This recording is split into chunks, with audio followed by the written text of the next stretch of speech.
All right, guys, so we're going to start our day 3 where we're going to be looking at the artist Frank Stella. So this is where we're going to take our map that we did, and we did organic and geometric shapes from Julie Matrew, and then the map was from Frank Stella, or sorry, not Frank Stella, Mark Bradford, and then we're going to combine them and kind of using this idea from Frank Stella and kind of putting it all together. So I'm going to kind of scroll through some of Frank Stella's work. First of all, you just need to know what he looks like. This is Frank Stella.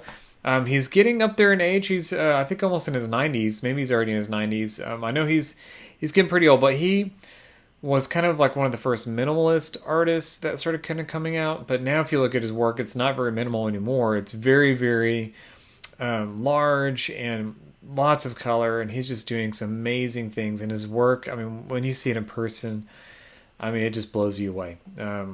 It's like you kind of get jealous. You're like, oh wow, man, I wish I thought of this, you know. So his work is very fantastic. He had a show back in 2016 at the Fort Worth Modern Museum, and again, it was just mind blowing. It was his work from when he first started really getting it, you know, into the museums, and his work was starting to be shown all the way up to the work that he's making now, and you get to kind of see a huge variety of how his work has grown over the years.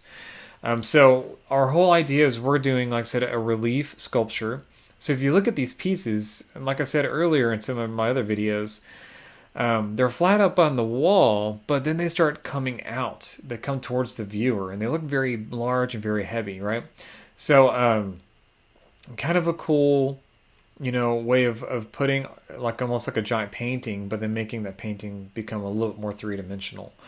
And so this is a front view and a side view of one of his pieces. And again, from the front, it's like, okay, but then when you see it from the side, you can see the parts that kind of pop out and come out. And like we did today and I guess today, but yesterday, it would be yesterday if you want to, depends on when you watch this. On our part 2, when we were looking at Julie Mathrew's pieces and we were building these back floating pieces, this is going to help us make our pieces become a little more off the wall where they kind of pop off a little bit and becoming somewhat more three-dimensional, more like a relief sculpture. So here's some more pieces that are, again, they're really interesting. Some of them remind me of like a roller coaster, and he's using some patterns, some grids, again playing with shape, and it's just incredible artwork that he's making. So this is kind of closer to what we're going to be working with because we're going to be playing with patterns. Okay, so when I see you guys in our Zoom meeting, I'm going to put up a kind of some visuals of some patterns that you're going to choose from, and we're going to draw those patterns onto some of our shapes, and you can make up your own on some other paper as well. So kind of going back to everything, I'm going to put a quick time-lapse video like I have before, where you kind of see me working very, very quickly, so you can kind of see how to put all this together. But overall, I mean, that's how we're going to put it together, and you'll see, like I said, when we work together.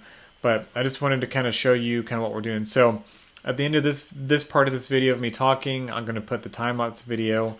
I will also, like I have in the past couple days, I've been putting the time-lapse video by itself. So if you don't want to watch this whole video and you just want to watch the time-lapse where you see my hands working really fast, putting all together, then that's fine too. So you have options, and I like having options, and I like to give you guys options. So so I'm going to get set up over here and kind of show you what you're going to do for the next part of your project. All right, guys.